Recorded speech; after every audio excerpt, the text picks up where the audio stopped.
Hello and welcome to yet another The Legend of Autumn Draconis video.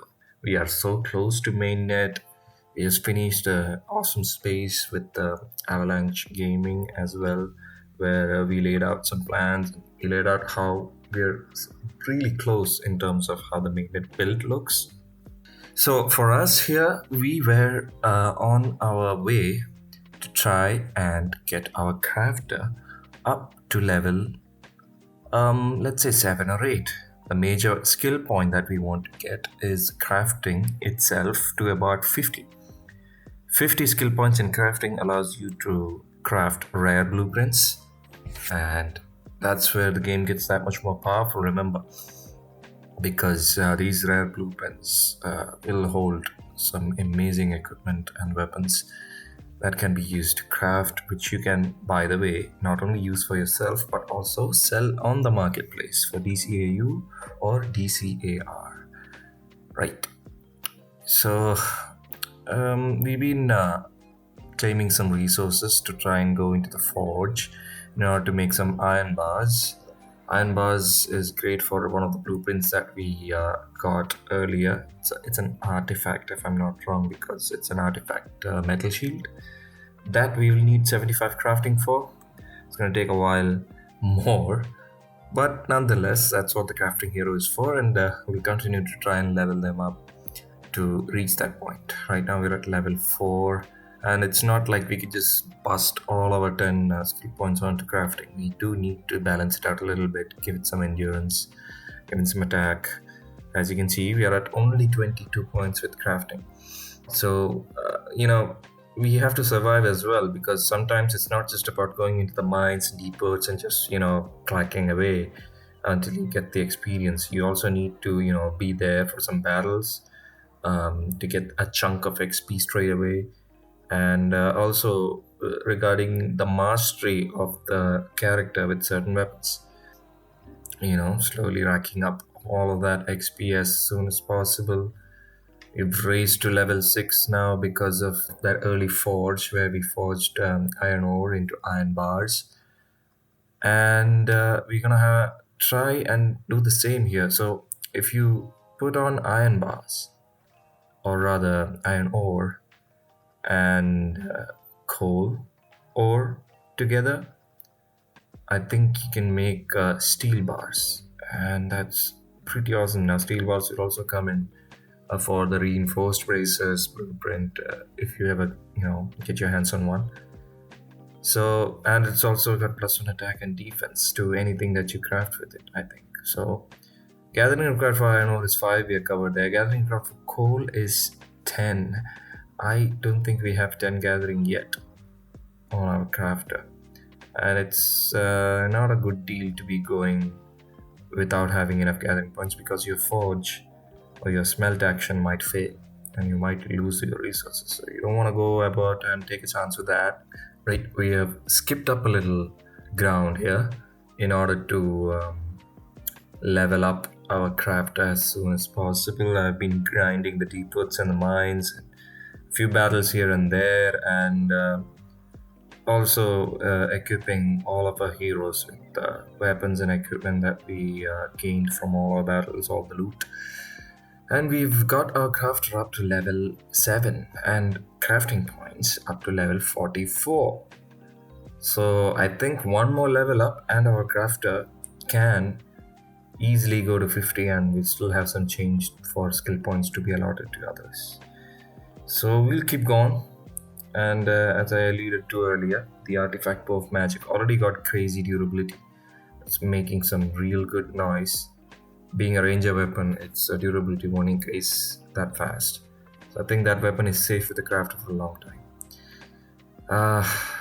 Level 7 enemy with huge endurance, it would eventually need a tiny dragon attack to chop it to size so that our other heroes can take a shot at it. Some crazy damage being dealt there. But that's it. Working as a team, our crafter, our warrior, a little bit of assistance from our gatherer, we managed to slay that enemy. Only bandages as loot on this one. Right, got zombie the insufferable level 4, chopping it down to size again with that tiny dragon attack only once per enemy, so you gotta make it count. I like this combination I've got going, the master warrior and the neophyte crafter. Pretty dope. Going with our other warrior perhaps now, level 2 only. I wanna level this one up too as soon as possible.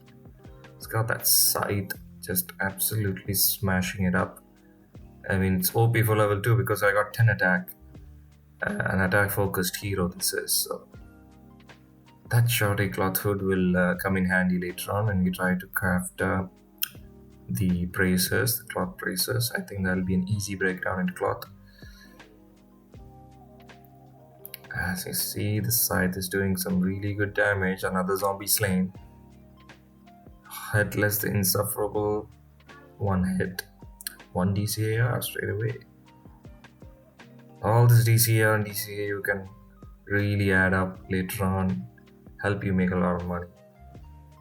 And of course, in the last spaces, Neothon, one of the devs, was alluding to it. It's not just about earning. I mean, earning is a good incentive, a good aspect of it. It will bring in the masses, but if you want those masses to stay and have the game sustain itself, it has to be fun to play as well. And I think The Legend of Aurum Draconis has that part covered well enough. It's really fun to try and figure out how to build your heroes and all these cool little enemies with their own backstories, all related to several elements of the Web3 crypto world that we tend to see.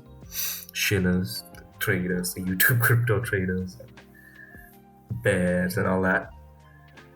And it's fun.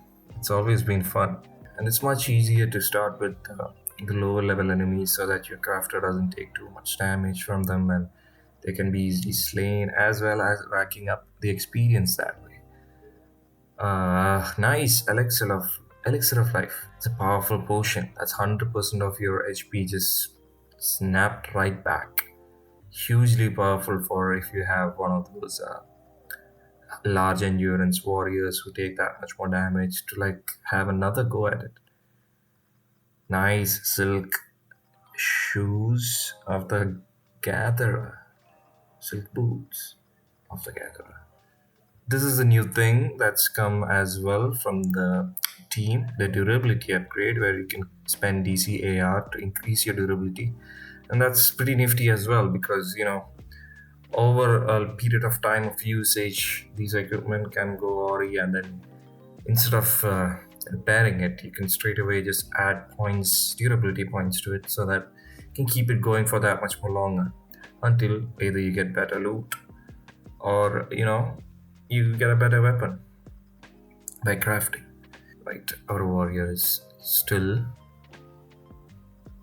rocking his scythe and made it to level 3. Awesome.